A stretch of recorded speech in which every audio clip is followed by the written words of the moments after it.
விசுவாசமும் பாடுகளும். இது எவ்விதமான பாடுகள் என்பதை பற்றி பேச விரும்புகிறேன். விசுவாசம் என்பது அது வரம் அல்ல.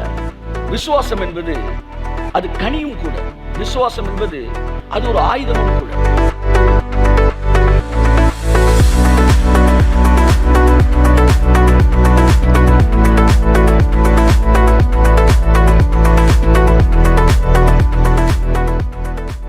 புதிய ஏற்பாட்டின் தேவ பக்தி என்ன தெரியுமா? விசுவாசம். தேவன் மீது வைக்கிற விசுவாசம். நம்மெல்லாம் நீ பக்தியவே பேசிக்கிட்டு இருக்கிறாங்க. பக்தியை பேசுவது உலக மார்க்கம், விசுவாசத்தை பேசுவது ஜீவ மார்க்கம். இந்த பாடுன்றது வறுமை, வியாதி, கடன் இதெல்லாம் கிடையாது. துர்மரணம் இதெல்லாம் பாடு கிடையாது. பாடுனா புதிய ஏற்பாட்டில் ஒரே ஒரு பாடுதான். அது கிறிஸ்துவின் நிமித்தம் நாம் விரும்பி ஏற்றுக்கொள்ளுகிற பாடுகள். கையை தட்டும்போது முதலாக சிலுவையில் அறையப்படுவதற்கு முன்பாக இயேசு கிறிஸ்துவின் தலையிலே முள் கிரீடத்தை சூட்டி ராஜாவே வாழ்க என்று சொல்லி பரியாசம் பண்ணினார். பைபிள் அப்படிதான் சொல்லுது. இதோ உங்கள் ராஜா. முள் என்றால் பரியாசம், நிந்தை. அந்த நிந்தையை அவர் சுமந்தார்.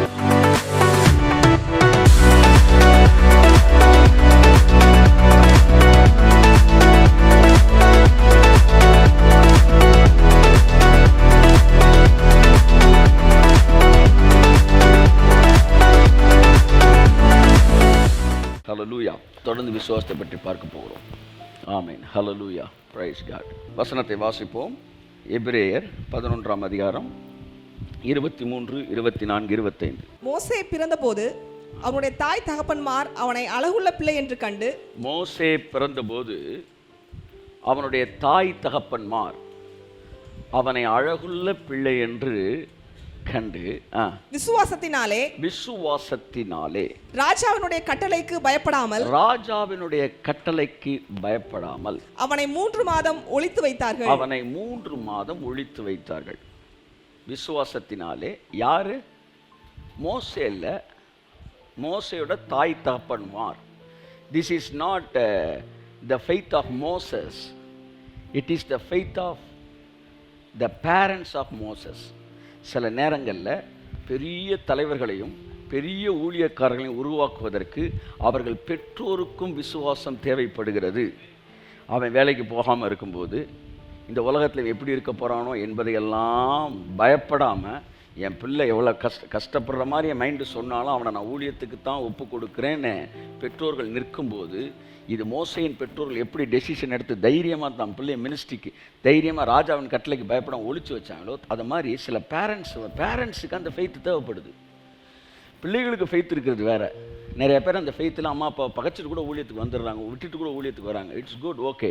ஆனால் அதுக்கு அடுத்து அதோட பெட்டரான ஒரு ஸ்டேஜ் இருக்குது. அது என்னென்னா, பேரண்ட்ஸே தைரியமாக என் பிள்ளை ஒரு வேலைக்கும் போகலன்னா எதிர்காலம் எப்படி இருக்குமோ என்பதை எல்லாம் தாண்டி கர்த்தர் இருக்கார், என் பிள்ளையை பார்த்துக்குவார் என்கிற தைரியத்தில் அவங்க பிள்ளையை ஊழியத்துக்கு வருவது வந்து வாசிப்போம். அடுத்த வசனத்திலிருந்து விசுவாசத்தினாலே மோசே தான் பெரியவனான போது பார்வோனுடைய குமாரத்தின் மகன் எனப்படுவதை, பார்வோனுடைய குமாரத்தின் மகன், பார்வோனின் பேரன் என்று எண்ணப்படுவதை வெறுத்து அநித்தியமான பாவ சந்தோஷங்களை அனுபவிப்பதை பார்க்கிலும் தேவனுடைய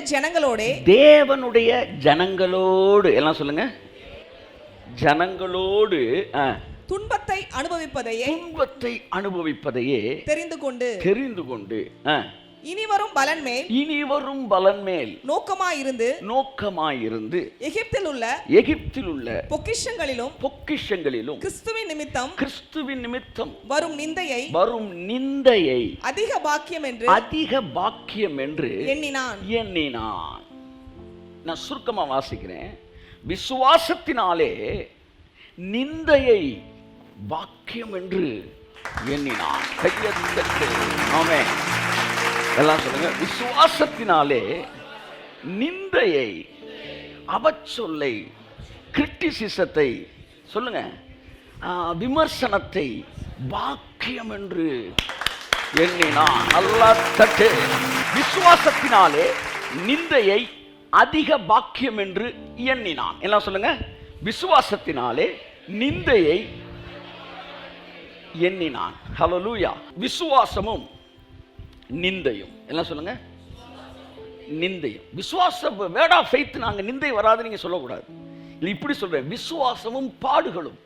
இது எப்படி இருக்கு? இன்னைக்கு நான் பேசுறேன் பாடுன்னு சொல்லி இவங்க பாடுற பாட்டெல்லாம் பாடு கிடையாது. நியூ கவனன்ட்ல பாடுகளை, நம்முடைய பாடுகளை அவர் ஏற்றுக்கொண்டார், நம்முடைய துக்கங்களை அவர் சுமந்தார். ஆகையால் நமக்கு பாடுகள் இல்லை. விசுவாசமும் பாடுகளும். இது எவ்விதமான பாடுகள் என்பதை பற்றி பேச விரும்புகிறோம். கர்த்தர் நம்மை ஆசீர்வதிப்பார். விசுவாசம் என்பது அது வரம் அல்ல. விசுவாசம் என்பது அது கனியும் கூட. விசுவாசம் என்பது அது ஒரு ஆயுதமும் கூட. 3 இடங்களிலே மேஜரான விஷயங்கள்ல விசுவாசம் சொல்லப்படுகிறது. ஒன்று, தி ஆர்மர் ஆஃப் காட், சர்வாயுத வர்க்கம். எபேசியர் 6ஆம் அதிகாரம். அந்த சர்வாயுத வர்க்கம், அந்த ஆயுதத்தில் ஒன்று விசுவாசம் வருது. எப்படி வருது? பொல்லாங்கன் எய்யும் அக்கினி ஆஸ்திரங்கள் எல்லாவற்றையும் அவித்து போடத்தக்கதாக விசுவாசம் என்னும் கேடகத்தை பிடித்து கொண்டவர்களாய் நில்லுங்கள். ஆமென். பக்தி வேற, விசுவாசம் வேற. சொல்லுங்க. புதிய ஏற்பாட்டின் தேவ பக்தி என்ன தெரியுமா? விசுவாசம். தேவன் மீது வைக்கிற விசுவாசம். நம்மெல்லாம் நீ பக்தியவே பேசிக்கிட்டு இருக்கிறாங்க. பக்தியை பேசுவது உலக மார்க்கம், விசுவாசத்தை பேசுவது ஜீவ மார்க்கம். அவரை விசுவாசம் உள்ளவர்களாக ஏற்றுக்கொண்டவர் எத்தனை பேரோ. Faith is the, ஆமா, விசுவாசமே சுவாசம். அப்ப பொல்லாங்கனையும் அக்னியாஸ்திரத்தை தடுப்பதற்கான ஆயுதம் விசுவாசமா? அடுத்து விசுவாசம் எதுல வருது? வரம்ல வருது. வரம் எங்க வருது? ஆவிக்குரிய வரங்கள். அந்த ஆவியினாலே சிலருக்கு விசுவாசமும். எல்லாம் சொல்லுங்க, விசுவாசம் ஆயுதம். சொல்லுங்க. இந்த பக்கம் பார்த்தா விசுவாசம் வரம். சிலருக்கு அது வரமாவே இருக்கும். ஆமா, மற்றவனால் நம்ப முடியாது, அவன் மட்டும் நம்பிக்கிட்டே இருப்பான். கர்த்தர் உங்களை விசுவாச வரத்தினால் நிரப்புவாராக. God bless you. அடுத்து கலாத்தியர் 6ல் விசுவாசம் என்பது கனி. எல்லாத்துக்கும் பிஸ்டிஸ் என்கிற கிரீக் வேர்டு தான் வருது, ஒரே வேர்டு. ஆவியின் கனிகள் அன்பு, சந்தோஷம், சமாதானம், சாந்தம், நீடிய பொறுமை, இச்சையடக்கம், விசுவாசம், ஃபெய்த். எல்லாம் சொல்ல. விசுவாசம்ன்றது ஒரு கனி, ஒரு கேரக்டர். இந்த எபிரேயர் 11ல் வர்றது இது கலந்து வரும் பாருங்க. வரமும் வரும், சிங்கங்களின் வாய்களை அடைத்தார்கள், அதெல்லாம் கேரக்டராகவும் வரும். இந்த இடத்துல விசுவாசம் இன்னைக்கு நான் பேசுறது கனி. எல்லாம் சொல்லுங்க, கனி. Faith is the fruit of spirit. Fruit of the spirit. Fruit of the spirit. ஆவியின் கனி.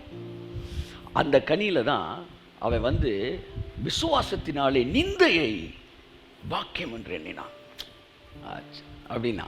அப்போ அந்த ஃபெய்த் அவன்கிட்ட ஒரு கேரக்டரே கொடுக்குது பாருங்க. உங்களுக்கு எதிராக நிந்தனைகள், அவமானங்கள் வரும் என்றால் நான் சொல்றேன், நீங்கள் அதிக பாக்கியவான்கள்.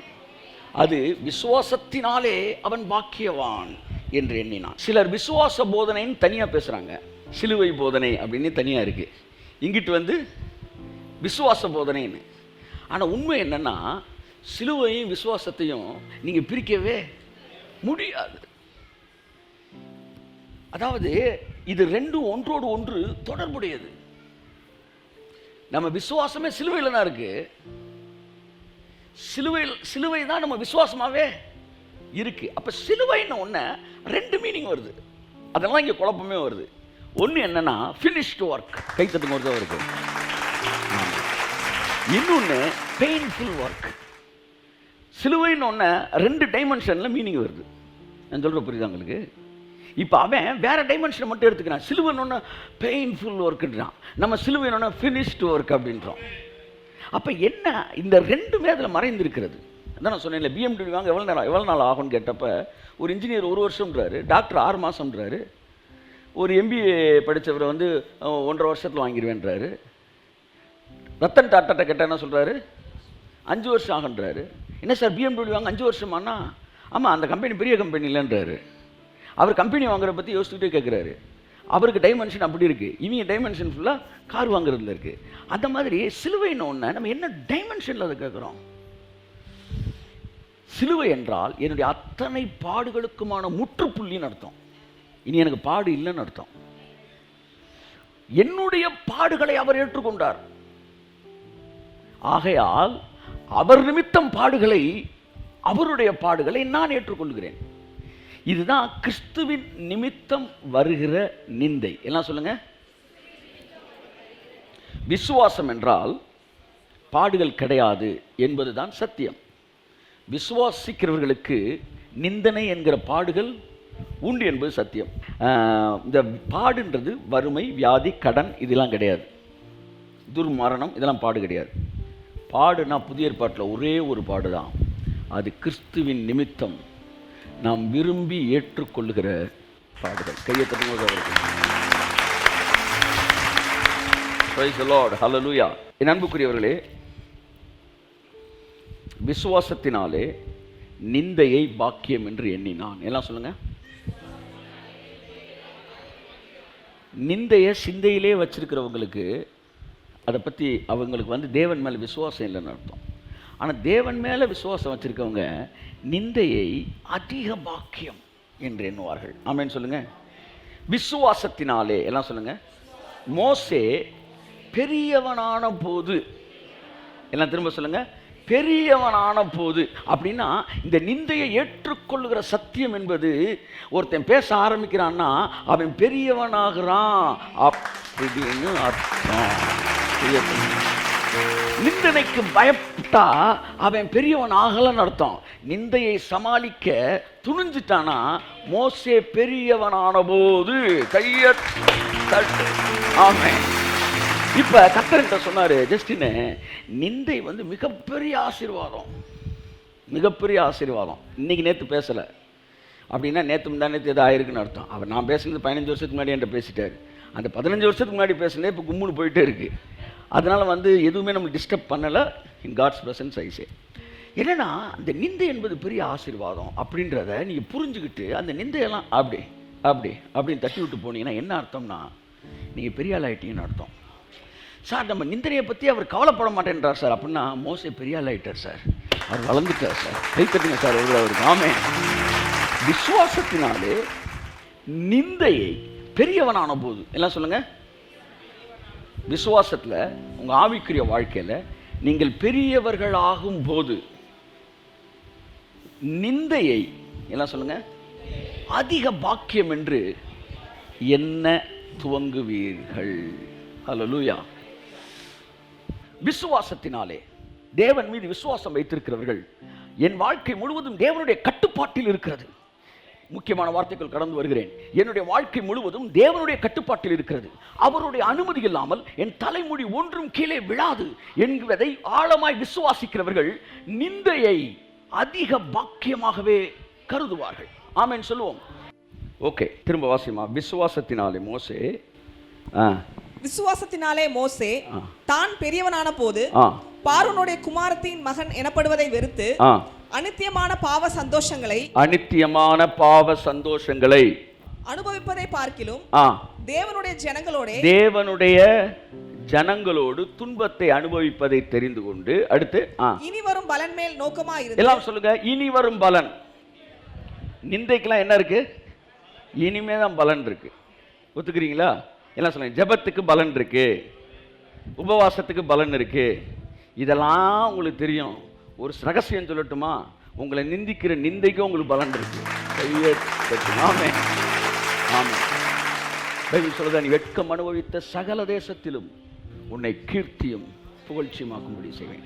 அதாவது விசுவாசத்தினாலே இனி வரும் பலன் மேல் நோக்கமாயிருந்து மோசே கிறிஸ்துவின் நிமித்தம் வருகிற நிந்தை அதிக பாக்கியம் என்று எண்ணினான். பவுல் கிறிஸ்துவின் நிமித்தம் நிந்தை அனுபவித்தான். பேதுரு கிறிஸ்துவின் நிமித்தம் நிந்தையை அனுபவித்தான். சீஷர்கள் கிறிஸ்துவின் நிமித்தம் நிந்தையை அனுபவித்தார்கள். மோசேக்கும் கிறிஸ்துவுக்கும் சம்பந்தமே இல்ல. மோசே இயேசுவை பார்க்கவே இல்ல. ஆனா பைபிள் சொல்லுது மோசேயும் கிறிஸ்துவின் நிமித்தம் வருகிற நிந்தையை அதிக பாக்கியம் என்று எண்ணினான். அப்ப எங்கேயோ கிறிஸ்துவை பார்த்திருக்கிறான். எங்கேயோ கிறிஸ்து கொடுத்த அந்த மிஷனை செய்யறேன்னு பொறுப்பை வாங்கியிருக்கிறான். எங்கேயோ ஒரு இடத்துல கர்த்தராகிய இயேசு கிறிஸ்து அவன் ஒரு வேலையை கொடுத்திருக்கிறாரு. அந்த வேலையை செய்கிறதுனாலே வருகிற நிந்தையை அவன் சகித்திருக்கிறான். ஆமென். ஹல்லேலூயா. அதாவது இது மிஷன், ஒரு ப்ராஜெக்டை செஞ்சனால அவனுக்கு வந்த நிந்தை இல்லை, இயேசுக்காகப்பட்ட நிந்தை. நாம் நினைத்தால் நமக்கு வருகிற நிந்தைகளை இன்றைக்கே நிறுத்த முடியுமா முடியாதா? சொல்லுங்க. நீங்கள் இயேசு ஏற்றுக்கொண்டாலும் உங்கள் வீட்டில் உங்களை சுற்றி திட்டுறான்னு வச்சுக்கோங்களேன். இந்த திட்ட ஒரே நாள் நிப்பாட்ட முடியுமா முடியாதா? எப்படி நிப்பாட்டலாம்? இயேசுவை வேணான்னு சொல்லிட்டீங்கன்னா முடிஞ்சு, பட்டையை போட்டால் முடிஞ்சிச்சு. பைபிள் வாசிக்கிறீங்க, சர்ச்சுக்கு போகிறனால உங்களுக்கு நிந்தை வருது. ஒரே நிமிஷத்தில் உங்களால் நிப்பாட்ட முடியாதா? சொல்லுங்கள் சார். முடியும். என்னது? சர்ச்சுக்கு போகிற நிப்பாட்டிட்டா நிந்தை வராது. ஆனால் நம்ம எல்லாரும் நம்மளால் நம்ம நிந்தையை நிறுத்த முடிந்தும் அதை நிறுத்தக்கூடாது. பொய் சொல்லி அந்த நிந்தையை நிறுத்துவதை விட சத்தியத்துக்காக நின்று அந்த நிந்தையை சமாளிப்பதை மேலானது என்கிற முடிவை நாம் எடுத்திருக்கிறோம். கரங்களை தட்டி ஆமென். இயேசு 2 விஷயத்துக்கு நீங்க நிந்தை அனுபவிப்பீங்கன்னு சொன்னார். ஒன்று என் நிமித்தமாவது அல்லது சுவிசேஷத்து நிமித்தமாவது. சப்ஜெக்டுக்காக, நம்ம பேசுகிற சப்ஜெக்டுக்காக நம்ம நிந்திக்கக்கூடிய சூழ்நிலை வரும் என்றால் அதை நீங்க எடுத்திருக்கிற அந்த காரியத்தில் நீங்க தைரியமாய் நிற்கும்போது அது விசுவாசத்தின் வெளிப்பாடு. ஆமென். ஹல்லேலூயா. என் அன்புக்குரிய வேதம் சொல்லுகிறது, மோசேக்கும் கிறிஸ்துவுக்கும் நான் கேட்குற கேள்வி, என்ன சம்பந்தம்? மோசே எப்பொழுது கிறிஸ்துவை சந்தித்தான்? அடுத்த வசனம் சொல்லுது, 27 வாசிங்க. விசுவாசத்தினாலே அவன் அதரிசனமானவரை தரிசிக்கிறது போல. அதரிசனமானவரை தரிசிக்கிறது போல. அது ஒரு மொழிபெயர்ப்பு சொல்லுது, காணக்கூடாதவரை அவன் கண்டது போல தைரியமாய் எகிப்தை விட்டு புறப்பட்டு போனான். காணக்கூடாதவரை அவன் பார்த்துட்டான் அப்படி பைபிள் சொல்லுது. அந்த பார்த்தது மாதிரி அவன் தைரியமா போனான், எகிப்தை விட்டு போனான். தைரியமா எகிப்தை விட்டு போனான்னு எனக்கு ஒரு பயப்படாமல் என்ன போட்டிருக்குமா? உறுதியா இருந்து ராஜாவின் கோபத்துக்கு பயப்படாமல் எகிப்தை விட்டு போனான். பாத்தீங்களா? பயப்படாம போனானா. ஆனா யாத்திரா 2ஆம் அதிகாரத்தை பார்த்தா அவன் பார்வோனுக்கு பயந்து எகிப்தை விட்டு ஓடுனான் இருக்கு. எனக்கு ரொம்ப நாள் இது குழப்பம். பயப்படாம போனான்னு பொய் சொல்றாப்லையா பவுல், ஆனா இங்க பயந்து போனான்னு 2ஆம் அதிகாரத்தில் இருக்கு. அப்ப இன்னைக்கு எனக்கு அந்த மேட்டர் தெரியும். இவன் ஃபர்ஸ்ட் டைம் போனான்ல, அதை எழுதலவன். செகண்ட் டைம் நின்று பேசுறான் பாருங்க. பேசிட்டு 45 லட்சம் பேரை கூட்டிட்டு போறான்ல, அதைத்தான் பவுல் அதைத்தான் இங்கே எபிரேயன் ஆக்கியவன் எழுதுறான், பயப்படாமல் போனான். ஆமென் சொல்லுங்க. காண்கிற ஒருத்தனுக்கு, காணக்கூடாதவருக்காக, கண்ணில் பார்க்காதவருக்காக கண்ணில் பார்க்குற ஒரு ராஜாவே எதிர்த்து நின்னான். கர்த்தர் உங்களை ஆசீர்வதிப்பாராக. என் அன்புக்குரியவர்களே, இவன் அதரிசனமான தேவனை எங்கே தரிசித்தான்? அந்த தரிசனம் தான் கிறிஸ்துவின் நிமித்தம் அவன் அந்த மிஷனை வாங்குறான். அதுக்கப்புறம் என்ன செய்யறான்? அதன் நிமித்தம் வருகிற நிந்தனைகளை சகிக்கிறான். என்றைக்கு நீங்கள் இயேசுவை பார்க்கிறீர்களோ அன்றைக்கு உங்களுக்கு அவருக்கு இருக்கிற உறவிற்கு பின்பாக உங்களுக்கு வருகிற எல்லா நிந்தனைகளுக்கும் உங்களுக்கு ஆசீர்வாதம் இருக்கிறது. ஆமென் சொல்லுங்க. அந்த நிந்தனைகள் எல்லாம் பாக்கியம் அல்ல, அதிக பாக்கியம். அது இன்னையிலேருந்து நோட்டை போட்டு நீங்கள் எழுதுறீங்களோ எழுதலையோ, பரலோகத்து ஒரு நோட்டை போட்டு என் பிள்ளை எனக்காக பட்ட நிந்தனைகள் கையெழுத்து. அதில் கூட அது எவ்வளவு தூரம் ரீச் பண்ணியிருக்கோ அவ்வளவு ஆசீர்வாதமா. வெட்கம் அனுபவித்த சகல தேசத்திலும் உன்னை கீர்த்தியும் புகழ்ச்சியுமாய் ஆக்குவேன். அவர் என்ன சொன்னார்? 5 தேசத்தில் ஆண்டவரே 5 தேசத்தில் என்ன கீர்த்தியை கொண்டு வருவீங்களா? அவர் அமைதியாக இருப்பார். அப்போ 10 தேசத்தில் கொண்டு வருவீங்களா? அமைதியாக இருப்பார். ஒரு 15 சொல்லுங்க, எத்தனை தேசத்தில் எனக்கு கீர்த்தி கிடைக்கும்? அவர் சொல்லுவார், எத்தனை தேசத்தில் உன் பேரை டேமேஜ் பண்ணாயோ, எத்தனை தேசத்தில் உனக்கு என்னது வெட்கம் அனுபவித்தாயோ, அந்த தேசத்துல எல்லாம் நீ கீர்த்தியும் புகழ்ச்சியுமாய் இருப்பாய். அப்போ நீ கேட்கணும், ஆண்டவர் அப்போ நான் எத்தனை தேசத்துல கீர்த்தியும் புகழ்ச்சியுமாய் இருப்பேன்றது யார் கையில் இருக்கு? சொல்லுவார், அந்த இருக்கான் பாரு உன் ஆளு, அவன் கையில் தான் இருக்கு. ஏன்னா அவன் உன்னை எத்தனை கண்ட்ரியில் டேஞ்சர் பண்ணுறானோ, உனக்கு பிரச்சனை பண்ணுறானோ, டேமேஜ் பண்ணுறானோ, அதை வச்சு நாங்கள் கணக்கு போடுவோம். பரலோகமே ஏங்கிட்டு இருக்கு, எத்தனை கண்ட்ரியில் உங்களை தூக்கலாம்னு. ஆனால் யாரை பார்த்து ஏங்கிட்டு இருக்கு? உங்கள் சத்துருக்களை பார்த்து. அப்போ என்னன்னா, என்னுடைய ஆசீர்வாதத்தின் உயர்வு என்பது என் சத்துருக்கள் எவ்வளவு ஆழமாய் குழி தோண்டுகிறார்கள் என்பதற்கேற்றார் போல் உயரமாய் அவர் தோண்டுகிறார், என்னை உருவாக்குகிறார். அவன் 5 அடி தோணுனா எனக்கு 5 அடி தான் மேலே போகிறேன். முச்செடி நடுவில் தோன்றி நீரே, மோசேயை அழைத்து பேசினீரே. யாத்திரா 3ஆம் அதிகாரம். கிறிஸ்துவ நிமித்தம் வருகிற அந்த மிஷன் அவன் வாங்குறான். அந்த மிஷனை வாங்கினப்போ தான் அவனுக்கு அந்த நிந்தை என்ன செய்யுது? ஸ்டார்ட் ஆகுது. இப்போ எங்கே இயேசுவை மோசே சந்தித்தான்? வாசிப்போம். பழைய ஏற்பாட்டில் நிறையா பக்தர்கள் இயேசுவை பார்த்துருக்குறாங்க. ஆபிரகாம் பார்த்துருக்கிறான், அவனை நாளை கண்டு கழிவுந்தான். வாசிமா 3ஆவது வசனம், 3ஆம் அதிகாரம் 1 வசனம். மோசே மீதியான் தேசத்து ஆசாரனாய் இருந்த தன் மாமனாகிய எத்திரோவின் ஆடுகளை மேய்த்து வந்தான். அவன் ஆடுகளை வனாந்தரத்தின் பின்புறத்திலே ஓட்டி தேவ பர்வதமாகிய ஓரேப் மட்டும் வந்தான். ஓரேப் மட்டும் வந்தான். இங்க இருந்து வசனத்தை நல்லா கவனிங்க. ஆமென். அடுத்த வசனம். அங்கே கர்த்தருடைய தூதனானவர் ஒரு முட்செடியின் நடுவிலிருந்து உண்டான அக்கினி ஜுவாலையிலே நின்று அவனுக்கு தரிசனமானார். கை தட்டுங்க ஒரு அவருக்கு. முட்செடி நடுவில் தோன்றி நீரே மோசேயை அழைத்து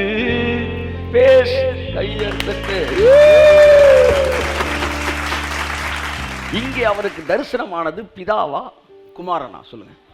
இயேசு அங்க தரிசனமானாரா? இயேசு தான் மோசேயை சந்தித்தார் என்பதற்கு 5 வலுவான காரணங்களை இப்போது உங்களிடத்தில் பேச விரும்புகிறேன். சந்தித்தது பிதா அல்ல, சந்தித்தது இயேசு.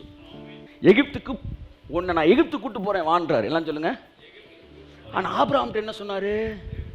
எகிப்துக்கு போகாத அப்படின்னாரு. ஈசாக்கிட்ட என்ன சொன்னாரு? எகிப்துக்கு போகாத அப்படின்னாரு. யாக்கோபுட்ட என்ன சொன்னாரு? எகிப்துக்கு போகாதன்னாரு. அவங்களுக்கெல்லாம் எகிப்துக்கு போகாதன்னாரு. மோசேயை பார்த்து உன்னை நான் எகிப்துக்கு அனுப்புறேன் வா அப்படின்னாரு. ஆபிரகாம், ஈசாக்கு, யாக்கோபு எகிப்துக்கு போகாதன்னு சொன்னாரு. மோசே எகிப்துக்கு நான் உன்னை அனுப்புறேன் வாடா அப்படின்னாரு. முதலாக எகிப்துக்கு வா என்கிற அழைப்பை மோசே பெற்றார். ஓ பிரைஸ் காட், ஹல்லேலூயா. சோ எதை வைத்து இந்த பேசினவர் இயேசு கிறிஸ்து தான் பார்க்கிறோம். வாசிப்போம். யாத்திரா 3ஆம் அதிகாரம் 2ஆம் வசனத்துல வாசிமா. அங்கே கர்த்தருடைய தூதனானவர் ஒரு முட்செடியின் நடுவில். கர்த்தருடைய தூதனானவர் எல்லாம் சொல்லுங்க. அது கர்த்தர் அல்ல. எல்லாம் சொல்லுங்க. கர்த்தருடைய, எங்கெல்லாம் கர்த்தருடைய தூதனானவர் அப்படின்னு வருதோ அது எல்லாமே யார் தான்? இயேசுநாதர். பழைய ஏற்பாட்டில் தூதனானவர் அப்படின்னா ஏஞ்சல் வேற, ஒரு மெசஞ்சர் வேற. இப்போ அவர் தூதன் ஆனவர். அந்த இடத்துல ஒரு செய்தியை சொல்வதற்கு அவர் வந்திருக்கிறார். ஆகவே தூதன் அல்ல, தூதனானவர். ஆகவே அது இயேசு கிறிஸ்துவை மாத்திரமே குறிக்கிறது. அடுத்த வாசிக்க தொடர்ந்து. தூதனானவர் எல்லாம் சொல்லுங்க. முட்செடியின் நடுவில் இருந்து, முட்செடிக்கு நடுவில். ஏன் முள்ளே இல்லாத ஒரு செடிக்குள்ள வந்திருக்கலாம்ல அவரு? ஏன் முள்ளு இருக்கிற செடிக்கு நடுவில் வந்து நிற்கிறார்? உன்னத பாட்டு சொல்லுது, முட்களின் நடுவே லீலி புஷ்பம் எப்படி இருக்கிறதோ அப்படியே என்னுடைய குமாரத்தி இருக்கிறாள்.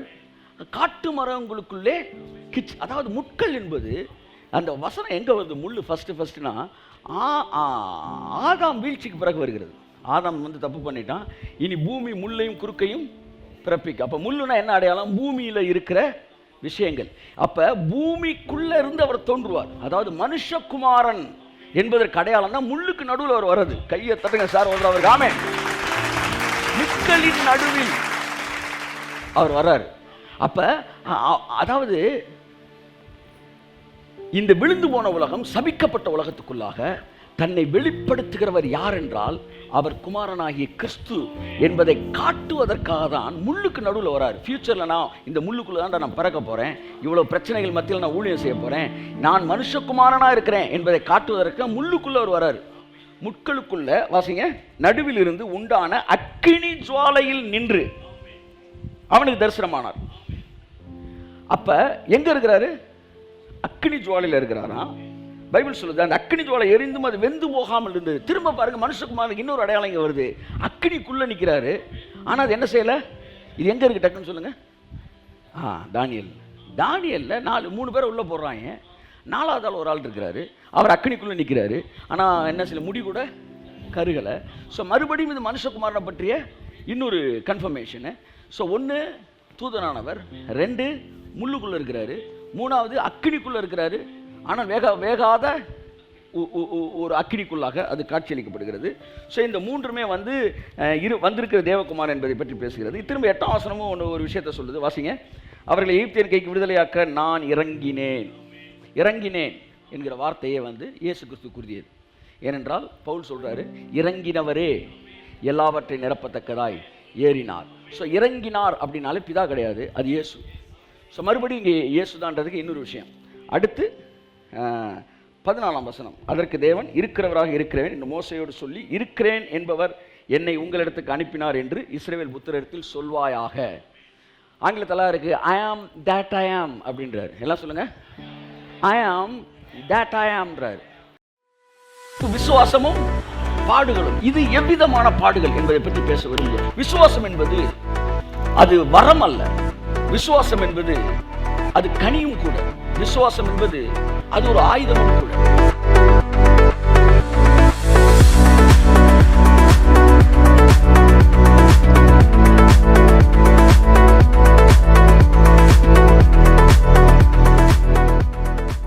புதிய ஏற்பாட்டின் தேவ பக்தி என்ன தெரியுமா? விசுவாசம். தேவன் மீது வைக்கிற விசுவாசம். நம்மெல்லாம் நீ பக்தியவே பேசிக்கிட்டு இருக்கிறாங்க.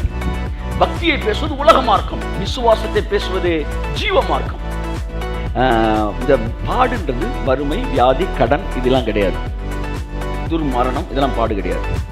பாடுனா புதிய ஏற்பாட்டில் ஒரே ஒரு பாடுதான்.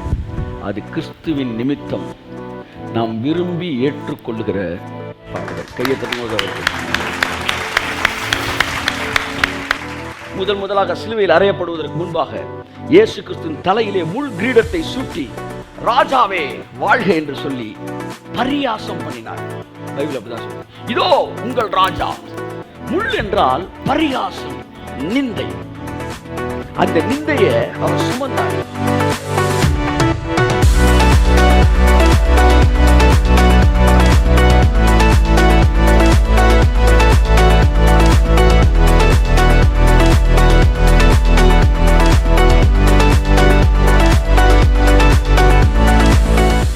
ஐயாம் என்கிற வார்த்தையை இயேசு 5 முறை எனக்கு தெரிந்து பயன்படுத்தியிருக்கிறார். எத்தனை முறை? 5 முறை. யோவான் 6ஆம் அதிகாரம் 35ஆம் வசனம், I am the bread of life அப்படின்றார். யோவான் 8ஆம் அதிகாரம் 12ஆம் வசனம், I am the light of the world. நானே உலகத்திற்கு வெளிச்சம், ஜீவ அப்பம் நானே. நான் எத்தனை தடவை சொல்றாரு கவனிங்க. ஏன்னா அந்த நானுக்கு இந்த நானுக்கு தொடர்பு இருக்கு. அடுத்து யோவான் 10:9 சொல்றாரு ஐ ஆம் த டோர் அப்படின்றார். அடுத்து யோவான் 10:11 சொல்றாரு ஐ ஆம் த குட் ஷெப்பர்ட் அப்படின்றார்.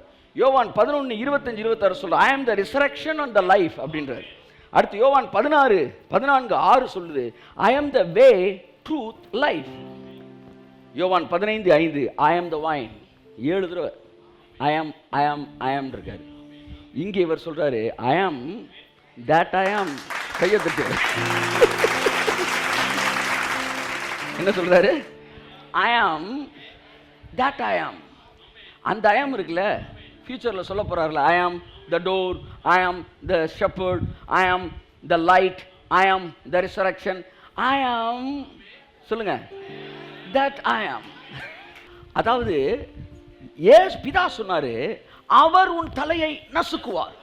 சாத்தான்டா சொல்றாரு அவர் உன் தலையை நசுக்குவார். அவர் தான் சொன்னார், பேரே சொல்லல. ஒரு பேரை சொல்லிட்டு தானே அவர்னு சொல்லணும். பொதுவா ராஜு போனாரு அவரு அப்படித்தானே சொல்லணும். இங்க பேரே சொல்லாம அவர் உன் தலையை நசுக்குவார். புதிய ஏற்பாட்டில் இயேசு சொல்றாரு நானே அவர் என்றை நீங்கள் விசுவாசிக்காதிருந்தால் அப்படின்றார். அப்ப அவர்னாலே இயேசு தான். அப்ப இயேசு சொல்றாரு நான் தான் அவரு அப்படின்றார். சோ இந்த இடத்துல ஐ ஆம் அப்படின்னாலே அது இயேசு தான் குறிக்குது. இப்ப இயேசுவ மோசே பார்த்துட்டான். கையை தட்டு வர்றாரு. ஆமென். பார்த்துட்டான். ஒரு முறை கூட பிதாவை மோசே பார்க்கவில்லை என்பதுதான் உண்மை. இல்ல சார், உபவாகம் கடைசியில் போட்டிருக்கு மோசையை போல அவரை முகமுகமாய் அறிந்தவன் வேறு ஒருவனும் இல்லை. முகமுகமாய் பார்த்தவன் அல்ல, முகமுகமாய் அறிந்தவன். It is not seeing, it is knowing. Knowing is the better thing than seeing. ஆமா, பொண்ணு பார்க்குறப்ப seeing. ஆமா, கல்யாணம் கட்டின பிறகுதான் knowing. Which is better, seeing or knowing? சொல்லுங்க. knowing. நான் அப்பா பார்த்தேன், நான் இயேசுவை பார்த்துட்டேன் சார். என்ன? seeing. நாங்க knowing. கையை தட்டுங்க. ராமே மோசேக்கு அவர் அப்படி தெரிஞ்சு வச்சிருந்தானா, முகமுகமா அப்படி தெரிஞ்சிருந்தானா. முகம்னு முகத்தை பார்க்கல. ஏன்னா அவர் சொன்னார் என் முகத்தை நீ பார்க்க முடியாது, என் முகத்தை கண்டு ஒருவன் உயிரோடு இருக்க முடியாது. அப்படின்னா என்ன அர்த்தம்? செத்து போயிடான்னு அர்த்தமா? இல்லை. ஒருத்தன் சொன்னா என் உலகம் என் காதல் இருக்கும் தெருவே அப்படின்னு எழுதினான் ஒரு கவிதை, ஹைக்கு கவிதை. அப்படின்னா எனக்கு உலகமே அந்த ஒரு ரோடு தான்டா, அந்த ஒரு ரோடு முடிஞ்சிச்சுன்னா உலகமே முடிஞ்சு வச்சுட்டான். அப்போ இவன் வந்து மெட்ராஸில் ஒரு பொண்ணை பார்த்துட்டீங்கன்னா, பெங்களூரில் ஒரு பொண்ணு அழகாக இருக்குன்னு பார்த்துட்டீங்கன்னா உனக்கு இங்கே இருக்க முடியாது. எங்கிட்டாச்சும் பெங்களூர் பக்கம் வேலையை பார்த்து போகணும் தான் யோசிப்பேன். அதை மாதிரி பிதாவை ஒருத்தன் பார்த்துட்டான்னா கையை தட்டுங்க. அவன் இங்கே இருக்குன்னு விரும்பவே மாட்டான். மோசே பிதாவை பார்க்கல, ஆனா அதர்சனமானவரை இயேசுவின் மூலம் அவர் தரிசித்தான். அப்ப இயேசுவை தான் பார்த்தான். அப்ப அவரை எனக்கு காட்டுங்க அப்படின்ற ஒரு இடத்துக்கு அவன் போக வேண்டியது இல்லை. ஏன்னா பிலிப்பு சொன்னான், பிதாவை எனக்கு காட்டுங்க அது போதுன்றான். அப்ப சொல்றாரு, டே என்ன பார்த்தாலே அப்படின்றாரு. அப்ப மோசே அதர்சனமானவரை பார்க்கிறான். மோசே அப்பியர் ஆனது இயேசுதான். அவர் அவன்கிட்ட வெளிப்படுத்தின எல்லா மிராக்கிளும் it is connected with Jesus. Jesus அடுத்த அதிகாரத்தில் பார்த்தீங்கன்னா மோசே சொல்றான், போக மாட்டேன், நான் உனக்கு ஒரு அடையாளம் தரேன். என்ன கையில் என்ன இருக்கு? ஒரு கம்பு இருக்கு. அந்த கம்பை கீழே போடு, சர்ப்பமாகும். மறுபடியும் அந்த பாம்பை அப்படி அது என்னவா மாறிடும்? கம்பா மாறிடுன்றார். What is meant by it? It indicate Jesus Christ crucifixion. பிதாவைய தேவனுடைய சமூகத்திலே அதிகாரமாக இருந்தவர் சிலுவையிலே போட்டபோது சர்ப்பமாய் மாறினார், எல்லா சர்ப்பங்களையும் விழுங்கினார். மறுபடியும் 3ஆம் நாள் பிதா கை வச்சப்ப உயிரோடு எழுந்து பரத்துக்கு மறுபடியும் போனார். இயேசுவை குறித்த வெளிப்பாடு. அடுத்து உன் கையை மடியில போடுன்றார். நல்ல கையை மடியில போட்டு திரும்ப எடுத்த உடனே வெண்குஷ்டம் ஆயிடுச்சு. திரும்ப உள்ள போட்டு எடுத்தா நல்ல கையாச்சு. ரெண்டுலுமே ஒரு டிரான்ஸ்ஃபர்மேஷன். இயேசு சிலுவையிலே பாவியானார், பாவமானார். மறுபடியும் அவர் என்ன ஆகிறாரு? அந்த கை மறுபடியும் சரியான கை மாறி அவர் மறுபடியும் என்ன செய்யறாரு? மகா பரிசுத்தம் உள்ளவர். மறுபடியும் அவர் தன்னுடைய பரிசுத்தத்தை திரும்ப விளங்க பண்ணுகிறார். அப்ப கை உள்ள போற மடி, பிதாவின் மடியிலே நான் இருந்தேன். இயேசு சொல்றாரு. மடியிலேருந்து வெளியே வந்து வெண்குஷ்டமாகுது, மறுபடியும் கை விட்டு வெளியே எடுத்தா இதாயிருது. இதுவும் இயேசுவை பற்றியது. 3வது என்ன? தண்ணி. தண்ணி எடுத்து என்ன செய்யறாரு? தரையில் ஊத்துனா என்ன ஆயிருது? ரத்தம் ஆயிருது. ஆவியான தேவன் மாம்சமும் ரத்தமும் உடையவராய் நமக்காக பூமியில ஊத்தப்படும் போது ரத்தமா மாறிட்டார். ஒரு தடவை கையை தட்டுறாரு. ஆமென். பிள்ளைகள் மாம்சத்தையும் ரத்தத்தையும் உடையவர்களாய் இருக்க அவரும் அவர்களை போல மாம்சம் ரத்தம் உடையவரானார். தண்ணி என்ன ஆயிடுச்சு? தண்ணி என்பது ஆவியானவர், ஸ்பிரிட் பிளட்டா மாறிச்சு. இது எல்லாமே connected with Jesus. So mission was given to Moses by Jesus. அப்ப கிறிஸ்துவின் நிமித்தம் தான் இந்த மிஷன் அவன் வாங்குறான். அப்பதான் சொல்றாரு, மோசே மோசே கூப்பிட்ட உடனே வரான். வந்தப்ப அந்த அதிசய காட்சியை பார்க்குற, முச்செடி நடுவில் முள்ளுகளின் மத்தியிலே. ஆமா, இவர் வந்து முள்ளுகளின் மத்தியில் இருக்கிறார். ஏன் தெரியுமா முள்ளுல இருந்து அவனுக்கு காட்சி அளித்தார்னா, ஒன்று நான் மனுஷகுமார், 2வது நீ இப்போ எடுத்திருக்கிற ப்ராஜெக்ட் எனக்காக எடுத்திருக்கிற. எனக்கு இந்த பூமியில் இந்த முள் என்பது எதை குறிக்கிறால்? நிந்தை, அவமானம். அவமானம் முதலாக சிலுவையில் அறையப்படுவதற்கு முன்பாக இயேசு கிறிஸ்துவின் தலையிலே முள் கிரீடத்தை சூட்டி ராஜாவே வாழ்க என்று சொல்லி பரியாசம் பண்ணினார்கள். பைபிள் அப்படிதான் சொல்லுது. இதோ உங்கள் ராஜா. முள் என்றால் பரியாசம், நிந்தை. அந்த நிந்தையை அவர் சுமந்தார். அது வரைக்கும் விசாரணை கைதியா இருந்தவர் எப்ப அவரை கேள்வி பண்ண ஆரம்பிச்ச அந்த முள்ள வச்ச பிறதுக்கு தான் அதுக்கப்புறம் ஃபுல்லா வந்து, அப்ப நீ இப்ப எடுத்திருக்கிற மிஷன் எனக்காக இந்த முள் என்கிற நிந்தையை நீயும் சுமக்க வேண்டியது வரும் என்பதை அவர் வந்து சிம்பாலிக்கா அவன்கிட்ட சொல்றாரு. மோசே இயேசு கிறிஸ்துவிட்ட இருந்து அந்த மிஷனை வாங்குறான். வாங்கி பார்வோன்ட்ட போய் பேசி முடிச்ச அடுத்த அதிகாரத்துக்குள்ளேயே பார்வோன் என்ன செய்யறான்? இவங்களை துரத்தி விட்டு, மக்கள் சும்மா இருக்கிறாங்க, சும்மா இருந்தால் இந்த வேலையெல்லாம் பண்ணுவாங்க, அதனால செங்கலை அவனே வந்து சுடுறதுக்கு தேவையானதான் அவனே எடுக்க சொல்லுன்னு சொன்ன உடனே மக்கள் முதல் முறையாக முறுமுறுக்கிறாங்க.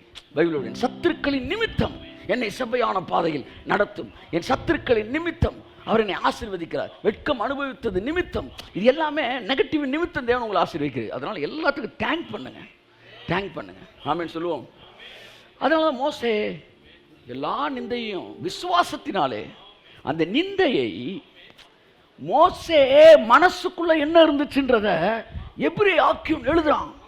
அப்ப யார் அவனுக்கு சொல்லியிருப்பா? மோசே மனசுல அப்படி நினைச்சானா, இவெல்லாம் திட்டாயிலேன்னு வருத்தப்படலையாம், பாக்கியண்டா அப்படி நினைச்சிருக்காங்க என்று எண்ணினான். பைபிள வருதுன்னா மனசுக்குள்ள இருக்கிற ஆவியானவர் இவங்க சொல்றாரு.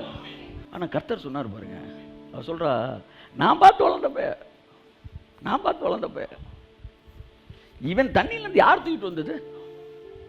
அந்த 45 லட்சம் பேர்ட்ட இதே தான் சொல்லிட்டு இருக்கா. அந்த காலத்தில் தண்ணியில் இருக்கும்போது நான் தாங்க தூக்குனேன், நான் தான் அவனை வளர்த்தேன். இதே சொல்லணும்னு மக்கள்லாம் மோசையோட அக்காவா ஆனால் தம்பி கொஞ்ச நாள் அந்த பொண்ணு எத்தியோப்பிய ஸ்திரியை கல்யாணம் பண்ணி, இப்போ கர்த்தர் அவளுக்கு தேவை தம்பியை காட்டிவிட்டுலாம் கிடையாது. அவளுக்கு என்னென்னா தம்பியோட நான் பவர்ஃபுல்லான ஆள் அப்படின்னு ஒரு ப்ரெசன்டேஷன் கொடுக்கணும். அதுக்கப்புறம் இந்த மேட்டரை சொல்கிறான். என்னென்னா வந்து மோசையை கொண்டு மாத்திரமா கர்த்தர் பேசினார், அவர்கள் எங்களை கொண்டும் பேசினார். வா எஸ்தர் ஜெபக்குழு, ஏதோ ஒரு ஜெபக்குழு ஆரம்பிப்போம், அப்படியே போவோம் வான்னு சொல்லி just attract the people towards her. கர்த்தர் தரிசனமாகி கையை தெரியும். அந்த சீன்லாம் சரியான படம் எடுத்தா அந்த சீனெல்லாம் அப்படி எடுக்கணும். அந்த 3 பேரையும் ஆறான்றார். யார் யார்? மிரியாம் வா, அடுத்து ஆரோன் வா, மோசே வா. ஹெட் மாஸ்டர் ரூமுக்கு போயிட்டாங்க, போய் நிற்கிறாங்க. கேட்குறாரு, உங்களில் ஒருவன் தீர்க்கதரிசியாக இருந்தால், அப்படி கையை வச்சு பேசுகிறார். அவனுக்கு சொப்பனத்தில் நான் என்னை வெளிப்படுத்தி தரிசனத்தில் அவனோடு கூட பேசுவேன். 3 பேர் அப்படியே நிற்கிறாங்க. ஓன்ட்ட பேசியிருக்கிறேன். ஆரோன் பா சொல்றாரு, மிரியாம் பா சொல்றாரு. ஆனால் என்னுடைய தாசனாகிய மோசே உங்களில் ஒருவனைப் போல அப்படிப்பட்டவன் அல்ல, அவன் என்னை முகமுகமாய்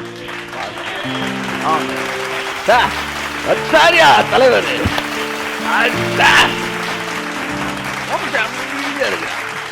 இப்படி சாமி உங்களுக்கு இருந்தா நீங்க எதுக்கு சார் வாயத்திறக்கணும்? நீங்க எதுக்கு சார் கட்டி உருளணும்?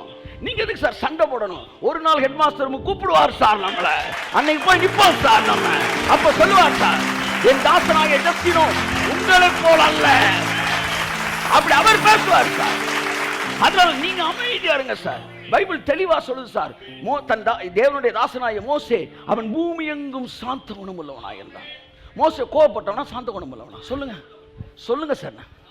மோசே கோவப்பட்டதுக்கு பல எடுத்துக்காட்டுகள் இந்த பைபிள்ல இருக்கு. கற்பலகையை உடைத்தான், ஜனங்கள் மீது கோவப்பட்டு பூமியை திறந்து பல விஷயங்கள் நடந்திருக்கிறது. அப்ப என்ன இவ்வளவு கோவப்பட்டிருக்க, அவன் எப்படிங்க சாந்த குணம் சொல்ல போச்சு? கர்த்தர் சொல்றாரு, அவன் கோவப்பட்டதுல ஒரு கோபம் கூட தன்னை பத்தி பேசுனதுக்கு அவன் கோவப்பட்டதே கிடையாது. ஆமா, அவன் கோவப்பட்டதெல்லாம் ஏன் விஷயத்துக்குடா. ஆமா, அப்ப நல்லா நீங்க ஸ்கேன் பண்ணி பார்த்தீங்கன்னா ஒரு தடவை கூட தன்னை பேசுனதுக்கு அவன் பதிலே சொல்லியிருக்க மாட்டான், கோவமே பட்டிருக்க மாட்டான். இவன் முடிச்சது புறஜாதி ஸ்திரீ கிடையாது, அவள் எபிரேய ஸ்திரீ தான் அவள். ஆனால் அவளுடைய பிராட்டப் வந்து எங்க எபிரேய கோத்திரத்தில் இருந்தவ, ஆனால் பிறந்த இது பண்ண வந்து எத்தியோப்பியாவில். புரியுதா? ஆகவே பூர்வீக குடி அவளுக்கு இங்கே தான். ஸோ அந்த கணக்குப்படி அவன் வந்து எபிரேய கோத்திரத்தில் ஒருத்தி தான் முடிச்சிருக்கிறான். இப்படி ஒரு சாமி உங்களுக்கு இருக்கும்போது அவன் அப்பவே இந்த விழுந்த அடியெல்லாம் பார்த்தோன்னா, சார் இன்னும் ஒரு பயங்கரமான ஆளாக இருப்பார் போலையா, நம்ம இனிமேலாம் நம்மளை பேசுகிறவன்ட்டு நம்ம ஒன்றுமே சொல்ல வேணாம் போல. அவர் கிளீனாக வாட்ச் கத்துறதை பார்த்துக்கிட்டே இருந்து பைபிள் சொல்லுது, அன்னைக்கு நான் இல்லைன்னா ஆரோனை தேவன் கொன்றிருப்பான்றான். மோசே சொல்கிறான், ஆரோனை போட்டுதல்னு முடிவெடுத்திருந்தார், ஸ்பாட் வச்சிருந்தார் ஆரோனுக்கு. இவன் போய் உட்காந்து ஆண்டவரே வேண்டான்ன பிறகு போ போ. மிரியாம் வந்து வெண்குஷ்டம் வந்து 7 நாள் வெளியில் இருக்கிறா, யாருமே போகாமல் உட்காந்துருக்கிறாங்க. ஏன் போல 40 லட்சம் பேர் கேட்குறாங்க, என்ன வண்டி ஏன் போல பிரேக் டவுன் ஏன் போலன்னா, மிரியாம் 45 லட்சம் பேர்ல அவன் பேர் ஸ்பாயில் ஆச்சு. அவன் சொல்கிறான், விட்டுருங்க, 1000 தான் இருந்தாலும் தகப்பன் தான், பிள்ளை தான், காரி துப்புனா அவன் வெட்கப்பட வேணாம 7 நாள். அவர் சொல்கிறார், பழைய ஏற்பாட்டில் துப்புனா வெண்குஷ்டம் வந்துருச்சு, ஆனால் புதிய ஏற்பாட்டில் கிருபையில் துப்புனா ஜாதி சோமை. ஏற்புக்குரியவர்களே, ஸோ இயேசுவை அவன் பார்க்குறான். இவர்கள் எல்லோரும் அதர்சனமானவரை பார்த்தனால அந்த நிந்தையை, அவமானத்தை அவர்கள் சகித்தார்கள், அதை பாக்கியம் என்று எண்ணினார்கள். விசுவாசம் எப்பொழுதும் நிந்தையை பாக்கியம் என்று எண்ணும். அதை பற்றி நீங்க சிந்தையில் வைக்கவே கூடாது. உங்களை ஒருத்தன் பேசிட்டான்னா அது இங்கே வைக்கவே கூடாது. தாவீது யாரையுமே பழி வாங்கல, ஒரே ஒருத்தனை பழி வாங்கணும்னு வெறி ஆயிட்டான். யாரு? அபிகாயில் ஹஸ்பண்டு, ஒரு அரக்கிரிக்கன் ஒருத்தர் இருப்பான். அவன் இப்படி பேசிட்டான் உடனே உருவினம் அவளோட புறப்பட்டான். தந்தன் ராஜா கிளம்பின உடனே அபிகாயில் வந்துட்டான். முன்னாடி வந்து, ஐயா அந்த மனுஷன் பேசினதை உங்க சிந்தையில வைக்காதீங்க.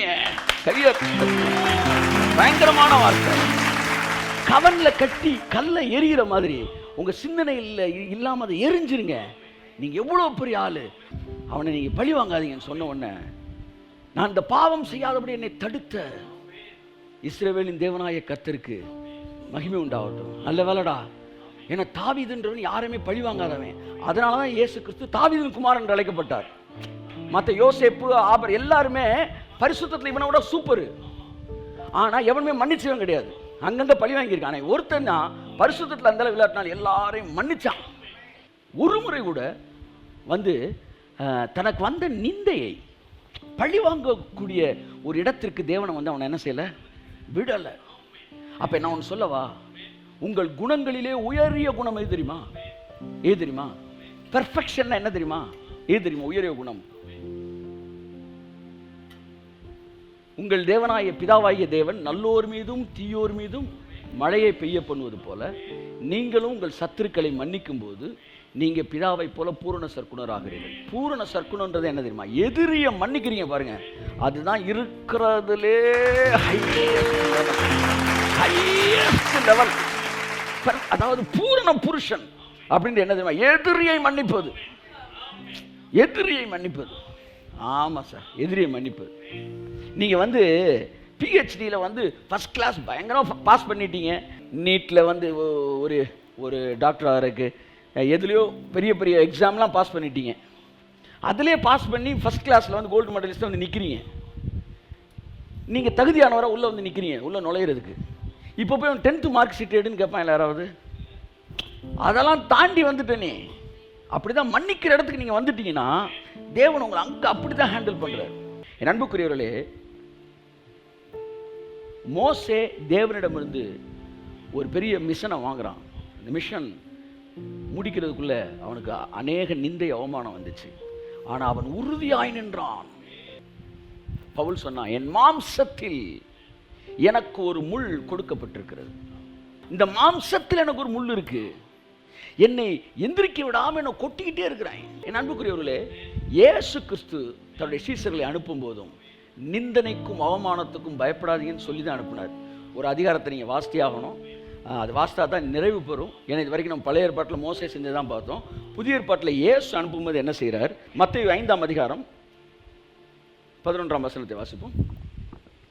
என் நிமித்தம் உங்களை நிந்தித்து, என் நிமித்தம் உங்களை நிந்தித்து, துன்பப்படுத்தி பலவித தீமையான மொழிகளை உங்கள் பேரில் பொய்யாய் சொல்வார்களானால் பாக்கியவான்களாய் இருப்பீர்கள். உங்களை நிந்திக்கிறதுல எது ரொம்ப எஃபெக்ட் ஆகும் அந்த நிந்தனைய? உள்ளுக்குள்ள ஒரு பொய் இருக்கணும். பொய் இருந்தால் அது ஸ்பெஷல் தோசை, பொய் இல்லாமல் வந்தா சாதா தோசை. இயேசுனரை பற்றி ஒன்று சொன்னாங்க, ரொம்ப சந்தோஷமாக இருக்கு. வாசிங்க, லூக்கா 23:2 வாசிங்க. இவன் தன்னை கிறிஸ்து எனப்பட்ட ராஜாவென்றும் ராயருக்கு வரி கொடுக்க வேண்டுவதில்லை என்றும் சொல்லி, ராயனுக்கு வரி கொடுக்க வேண்டான்னு சொன்னாராம். சார் நீங்கள் தான் சார் சாட்சி. சார் உங்கள் எல்லாருக்கும் அந்த வசனம் நல்லா தெரியும். என்ன சொன்னார்? ராயனுக்குரியதை கொடுன்னு சொன்னார்.